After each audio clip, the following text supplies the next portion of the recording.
Well, first, it's really been an honor to have had this idea supported by the likes of the icons of climate change justice, like Madam Mary Robinson, from where she comes from, the leadership she has provided, not only in her country, but the passion with which she works with women and women issues, but particularly climate justice. Christiana Figueres, the Executive Secretary of the UNFCCC, and many other women who have been COP presidents in the past. But what struck me was the fact that women, particularly in developing countries, and in the most desperate of situations, have started to find their small solutions to deal with the immediate challenge that they're faced with, to adapt to the realities of life. Because in developing countries, or in all countries, developed and developing, women's role as caregivers, as in many of the African countries and other developing countries, as food providers, would mean that when they are hit by the impact of the erratic weather patterns, for example, they need to find mechanisms to cope. So while we are doing what we do here as negotiators, as politicians, they have realities of life that they have to deal with. And I call this, or refer to this, and I'm sure we all agree, these are indigenous knowledge systems, because they've never been to depend on any proven science to deal with this. But this is the science they know and the science they use to deal with these challenges, and they do that better.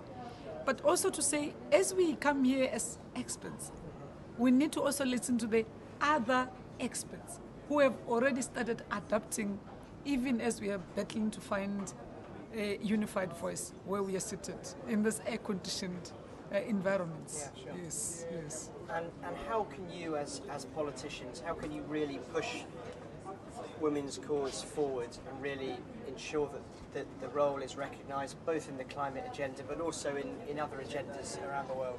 Well, the first thing that happened here, which makes me very elated, is that we now have and have adopted here a gender day for climate change negotiations. So in every COP, we will have a day dedicating all negotiators and negotiations to issues that women are battling with across the world. Secondly, the leadership, global leadership, had also come to accept the reality that as Qatar has chosen this theme, 1 billion, 1 challenge, majority of the 1 billion happen to be women.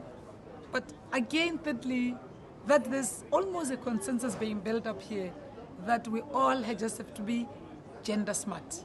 Being gender smart is not about pushing men or shoving men away, but is to make sure that, as African proverbs, which we have many of, say one hand does not clap, but two do and make sound. So this is about time that we acknowledge the contribution of this majority of the 7 billion population in the world. And I guess the final point, you were involved in the very difficult negotiations last year in Durban.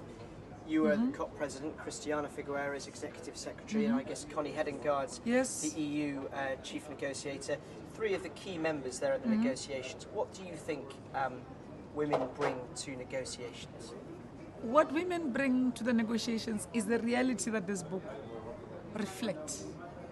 Like I said earlier on, we are compelled by nature to listen to these voices, because these are the voices that see us as women leaders as the one who should be the bearer of the things that they can come and say here. But when we arrive here, we have to remember that we are still women, we are mothers, we are leaders. So the first constituency you must think of is where you come from.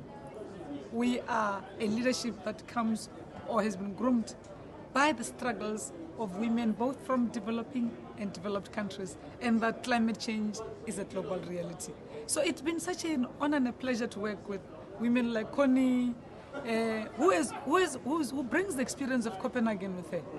and Patricia Espinosa from I mean, different continents, if you like, or regions, from South Africa, Christiana, all of us.